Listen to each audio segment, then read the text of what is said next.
And the Oscar goes to... Will Smith! Sucesso, dinheiro, prêmios, Will Smith parecia ter tudo. Mas ele mesmo admitiu: eu alcancei tudo que sempre sonhei, mas ainda assim não me sentia completo. Was the only time in my life that I ever considered suicide. Michael Phelps, o maior atleta olímpico da história, lutou contra a depressão profunda mesmo após conquistar tudo no esporte. Realized that I'm the strongest person I know, but at that moment, I was the weakest. E Robin Williams, ele fez o mundo rir, mas por dentro carregava uma dor que ninguém conseguia ver. We were living a nightmare. Os anos passam rápido, né? Em 2023, a gente viveu o ápice da nossa jornada. Chegamos ao Alasca, mas foi só em 2024 que a gente realmente entendeu o que aquela experiência significava. E agora, em 2025, a gente quer compartilhar algumas coisas. E esse vídeo, meus amigos, minhas amigas, talvez seja o vídeo mais sincero, mais honesto e mais transparente que vocês vão ver por aqui. 2024 foi um ano que a gente colocou as nossas experiências à prova. Um ano de transformação, de altos e baixos e, acima de tudo, de aprendizados. E hoje a gente quer compartilhar 3 grandes momentos que definiram o nosso ano. E essas são 3 coisas que mudaram a nossa forma de viver por completo. E a última, honestamente, nos pegou de surpresa. Bem-vindos ao canal Off do Chopp. Aqui você vai nos encontrar sempre juntos, explorando o mundo e compartilhando as histórias bem reais da nossa jornada. E no vídeo de hoje, a gente vai abrir nossos corações e compartilhar algo que a gente nunca havia compartilhado antes. Mas antes da gente começar, vou dar um close naquele casal apaixonado.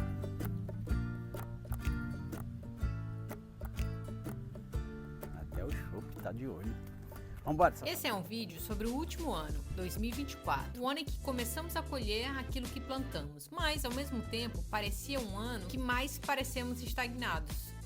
Sabe quando olhando de fora parece que tá tudo dando certo, mas por dentro tem algo importante faltando? É assim que a gente estava se sentindo. Nós criamos um projeto onde viajávamos pelo Brasil, ajudávamos a plantar sementes de um mundo mais pet-friendly, conhecíamos lugares incríveis, pessoas incríveis, não pagávamos por nada. E ainda assim, o sentimento não era de felicidade e nem de evolução. Esse foi um ano que a gente começou com grandes expectativas, mas que nos ensinou que nem sempre os planos saem como a gente espera. E muitas vezes, eu até me arrisco a dizer todas as vezes, os momentos mais difíceis são aqueles que trazem os aprendizados mais valiosos. O tempo nos deu algo que muitas vezes ignoramos: perspectiva. Então, pega um café, se acomoda aí e vem com a gente escutar essa história, porque o que a gente vai contar hoje mudou a forma como a gente olha a vida. E quem sabe pode mudar a sua forma de olhar para a vida também.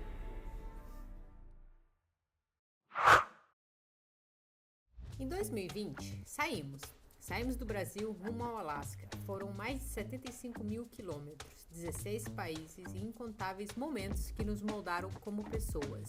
Essa viagem começou como uma fuga, uma válvula de escape, mas rapidamente se transformou em algo muito maior. Em maio de 2023, finalmente chegamos ao Alasca. O sonho, que parecia tão distante, agora era realidade.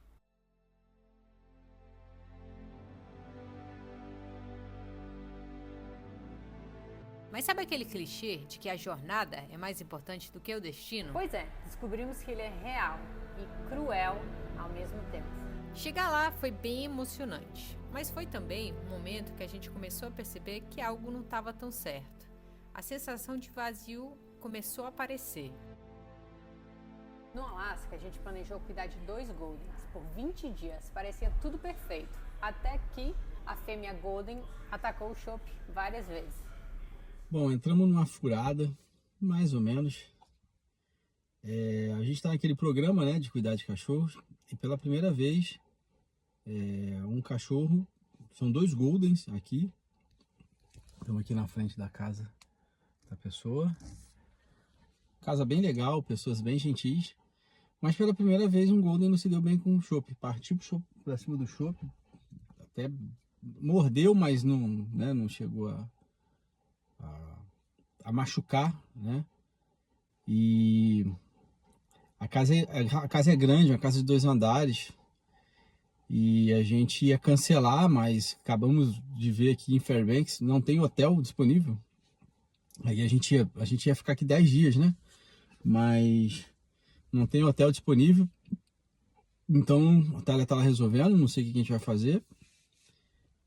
Vamos ver se estamos cansados, o dia inteiro na estrada. O Chopp tá aqui olhando a vista, mas tá cansado também. Não tínhamos escolha, desistimos da hospedagem e de repente estávamos sem lugar para ficar em um dos lugares mais remotos do mundo. Não era a primeira vez que a gente enfrentava imprevistos, desde pneus furados, problemas na fronteira, a gente estava até acostumado a lidar com isso, mas esse era diferente. O que parecia é que a gente estava no limite, física e emocionalmente.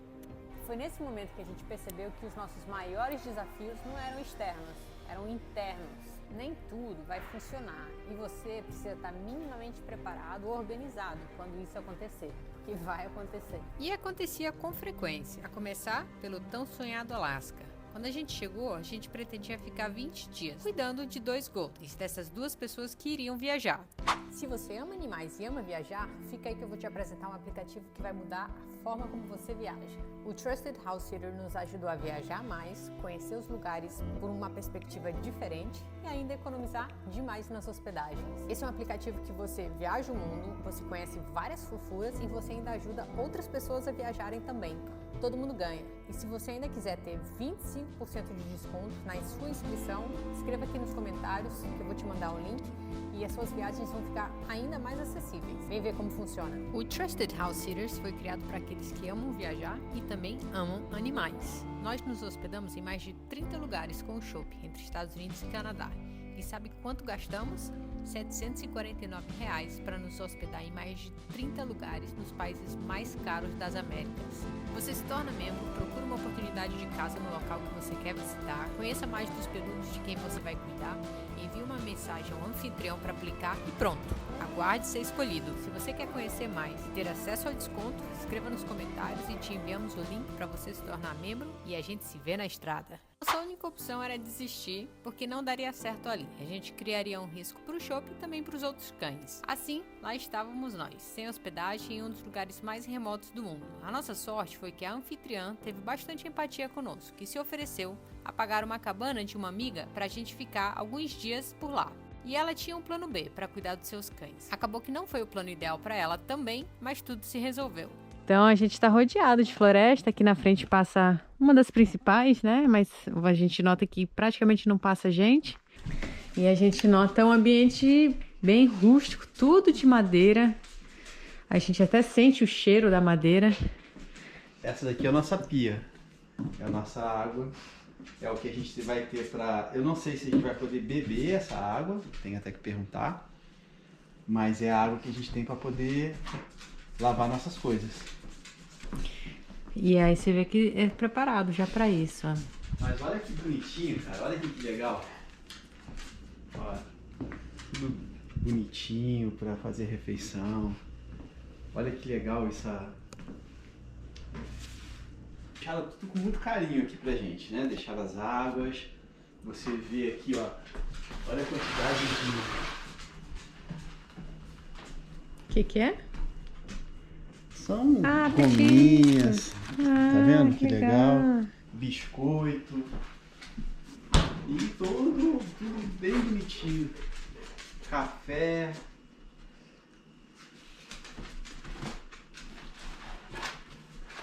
Quase que eles fornecem já o café da manhã. E olha que aquilo lá é a pele, né, de um animal. Ali em cima, tá vendo? Não sei o que é. Olha, óculos. Que é isso, Chopp? Vamos lá em cima? Muito legal. Até aqui, podemos dizer que a gente está bem acostumado e até calejado quando esses imprevistos acontecem. Imprevistos aconteceram demais durante os últimos anos e a gente sempre conseguia contorná-los. Na real, apesar de não serem nada confortáveis, a gente até esperava que eles acontecessem. Desde pneu furado, problemas em fronteiras e várias outras coisas. E depois de tantos imprevistos que a gente viveu, eu até arrisco a dizer que esse tipo de problema nem é um dos piores. A nossa experiência demonstra que os piores problemas partiram de nós mesmos, das expectativas e das pressões que nós fizemos em nós mesmos. Calma aí, você vai entender o que eu quero dizer, porque essa foi uma viagem que a gente saiu do Brasil totalmente despretensioso de desenvolver qualquer tipo de monetização sobre ela. A gente realmente queria só escapar, sair dali e buscar uma vida mais saudável e mais simples. Mas ao longo da jornada a gente foi conhecendo pessoas, gostando de compartilhar, entendendo que a gente havia desenvolvido um conhecimento específico através da nossa experiência. Então parecia tudo muito lógico, assim, parecia um fluxo natural da gente começar a criar projetos que podem ser monetizáveis para a gente poder gerar mais impacto e compartilhar com mais gente. Então a gente resolveu desenvolver alguns projetos, dentre eles escrever um livro, criar uma marca própria, aprofundar o conhecimento no bem-estar animal, profissionalizar o YouTube e várias outras coisas. A gente se comprometeu demais com tudo isso. A gente criou bastante expectativa, mas a execução não acompanhou o mesmo ritmo e... pam! Isso foi criando um senso recorrente de estamos falhando. Sabe aquela sensação de não ter feito tudo que você queria ter feito naquele dia, mas ao mesmo tempo você termina um dia cansado? Você fez muita coisa nesse mesmo dia e se pergunta, poxa, como é que eu tô conseguindo ser tão improdutivo? Essa sensação e esse questionamento vieram nos acompanhando por vários dias, semanas, principalmente depois que a gente voltou ao Brasil. Aí, meus amigos, essa sensação só piorou. Ela veio como uma bomba. Porque, veja, muitas coisas deram errado nessa jornada toda. Muitas coisas aconteceram não de acordo com o que a gente esperava. Muita coisa de fato aconteceu assim. Mas a gente sempre resolvia. Nunca era como um ponto final para aquela situação. Mas quando a gente está tratando de questões que dependem muito do nosso esforço, do nosso comprometimento e ainda assim a gente não dá conta, aí entra um componente emocional muito forte, muito importante. E é esse componente emocional que se torna uma bomba dentro de você. E essa bomba explodiu. No fundo, foi uma questão de, como dizem no inglês, overcommit, se comprometer demais. A gente se comprometeu demais com relação às expectativas que a gente criou. E a frustração veio quando a gente viu que não havia progresso. Quando você está viajando, esse sentimento de estagnação acaba se dissipando de certa forma, porque você está sempre em movimento e, querendo ou não, você acaba não se sentindo tão pressionado. Mas nossa volta ao Brasil veio como um tapa de luva, um choque de realidade. O fato da gente não ter se preparado ou ter organizado as nossas expectativas para esse momento gerou bastante frustração e nos atropelou completamente. A nossa realidade nos fez sentir culpados por não estarmos produzindo o tempo todo. E só hoje a gente consegue enxergar isso. Naquela época a gente não enxergava. E quase sempre é assim, né? Portanto, muita coisa não saiu do papel, não deu certo, não prosperou como a gente previa. E tudo bem. Eu me cobrei muito. Quando esse componente emocional entra em jogo, você precisa estar muito lúcido para não entrar num loop de autocobrança. Nem tudo vai funcionar. E você vai precisar estar minimamente organizado quando isso acontecer.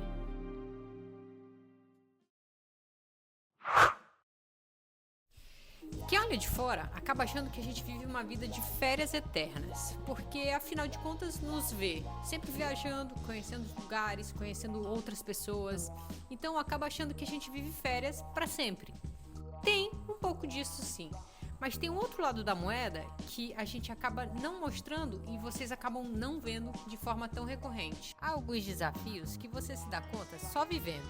A distância, a saudade constante de quem a gente ama e a gente quer bem, acompanhar momentos importantes da sua família sempre de longe, são alguns deles. A proximidade constante com o sentimento de novidade, ou seja, você acaba não se surpreendendo mais tanto com paisagens, passeios, atrações.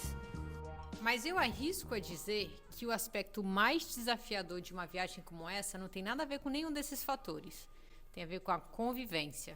A boa convivência torna-se um fator relevante para uma viagem como essa. Se a convivência tá boa, a viagem provavelmente vai estar melhor. Se a convivência não tá boa, a viagem provavelmente fica pior. Para quem não imagina como é uma viagem dessas, são praticamente 24 horas juntos, dia e noite. Isso tem uma série de implicações positivas e negativas. Numa vida comum, cada um tem seu grupo de amigos, seus afazeres, seus interesses, seus próprios compromissos e ao mesmo tempo tem a sua vida em conjunto, a vida a dois. Nesse tipo de viagem, geralmente o que prevalece é a vida conjunta, mas aqui vai um segredo que nunca contamos a ninguém.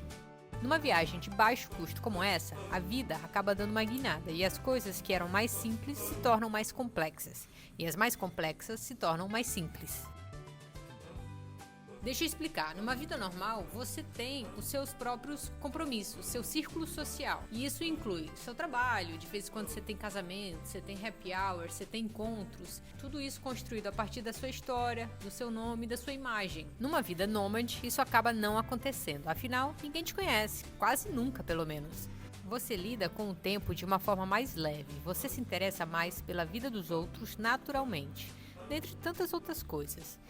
Esse é o nosso churrasco. With the volleyball, when we tried to play, she was like going over the try to catch the ball. We were like, yeah, go on. Capitão go on. César Maybe tonight at the boat Memo. finally she's gonna be like É. knockout. Yes, man. Where is she? Knockout. E ao mesmo tempo, as coisas mais simples se tornam um pouco mais trabalhosas. Por exemplo, quando a gente acampa, a gente sente muita falta de água corrente. Cozinhar também se torna mais trabalhoso porque a nossa estrutura é sempre mais reduzida. Enfim, a gente começa a dar valor para as coisas que numa vida normal a gente não dá tanto valor. E sabe, na convivência também foi assim. A gente está vivendo num mundo em que as pessoas parecem estar desaprendendo a conversar e também parecem estar desaprendendo até a escrever, já que a inteligência artificial está fazendo muita coisa por nós. Mas onde que eu quero chegar com isso? Pelo fato da gente estar desaprendendo os estímulos da conversa, do diálogo, parece que a gente também está desaprendendo os estímulos e a forma da gente conviver. Mas ao mesmo tempo eu te faço uma pergunta. O que uma viagem de 24 horas juntos nos força a fazer? Conviver. E assim, fomos forçados a conviver por 3 anos, praticamente 24 horas juntos. E praticamente todos os dias. Por mais que a gente se conhece já há 12 anos, e por mais que a gente sempre se deu bem, ambos podemos dizer que foi um desafio. Tivemos que reaprender a lidar um com o outro e não permitir que as coisas do dia a dia se tornassem motivos para discussões. Então a gente pode dizer que a gente não conseguia fugir nem esquecer as discussões ou desacordos que a gente teve durante o trajeto. Não tinha outro jeito, a gente tinha que resolver todas as nossas questões. Não tinha outra forma senão resolver. Foi fácil? Não. Mas sentimos que essa viagem tornou essa nossa parte mais forte. E a gente aprendeu demais sobre o outro, mas também sobre nós mesmos. A psicóloga Leiliane Rocha, especialista em educação sexual e educação emocional, nos ensina que a essência do amor perpassa pela afetividade e pelo erótico. E se o seu amor está pautado majoritariamente no erótico, ou seja, na aparência, naquilo que é bonito, naquilo que é sensual, muito provavelmente essa relação vai se tornar frágil em algum momento dela. Portanto, a base de um relacionamento saudável não deve estar baseado no erótico, e sim na afetividade. É a afetividade que vai trazer a fundação para os desafios e para as superações. A afetividade vem de afetar, o que afeta a mim e o que afeta ao outro. Se eu não consigo lidar comigo mesma, como que eu vou saber lidar com o outro? A gente saber lidar com essas coisas com empatia e com responsabilidade.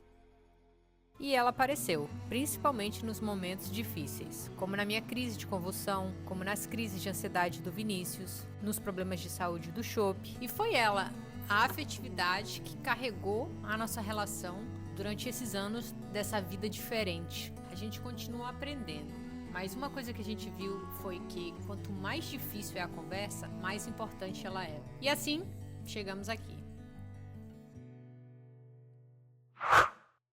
Quando a gente voltou para o Brasil, a gente começou a sentir o peso de não termos feito as coisas que a gente planejou. A gente criou projetos, a gente elevou a expectativa e quando as coisas não saíram como planejado, a gente começou a sentir aquele sentimento de estamos fracassando. Foi difícil a gente admitir que a gente estava perdido. Foi difícil perceber que a gente estava perdido. E a gente percebeu que às vezes o melhor a fazer é dar um passo atrás e se reconectar com aquilo que importa pra gente. E sabe quem nos lembrou disso todos os dias?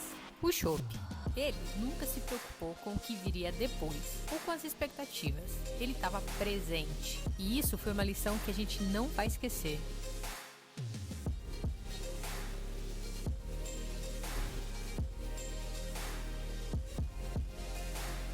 perder as suas prioridades de vista. O caos facilmente te engole. E uma pausa aqui. Eu não tô falando do caos que a gente está acostumado a ver. Dívidas de perder de vista, problemas de saúde incuráveis, brigas de família.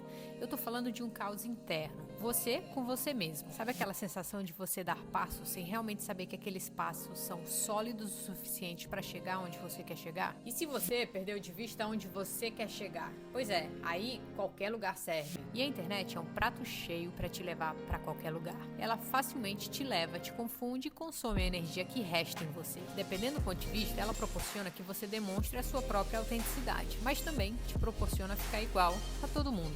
Ela tira a sua autenticidade se você não tomar cuidado. E nos primeiros meses, depois que chegamos ao Brasil, nós deixamos as redes sociais ditar o que a gente queria e saber o que a gente queria. E a gente se deixou levar pelo que todo mundo estava fazendo e que era dito que era sucesso.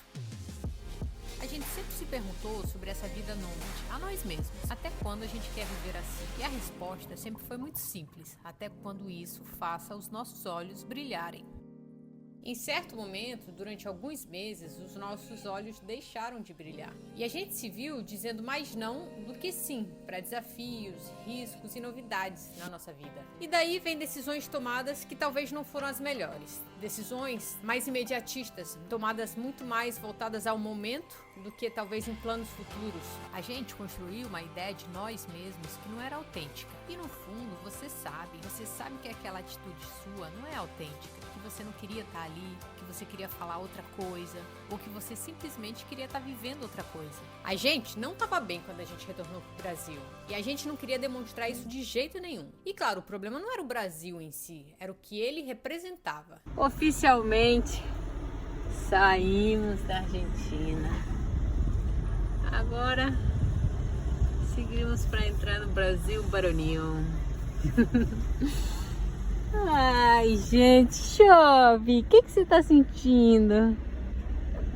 Ei, chove, interage. Espero que o Brasil nos recebam bem depois de alguns anos.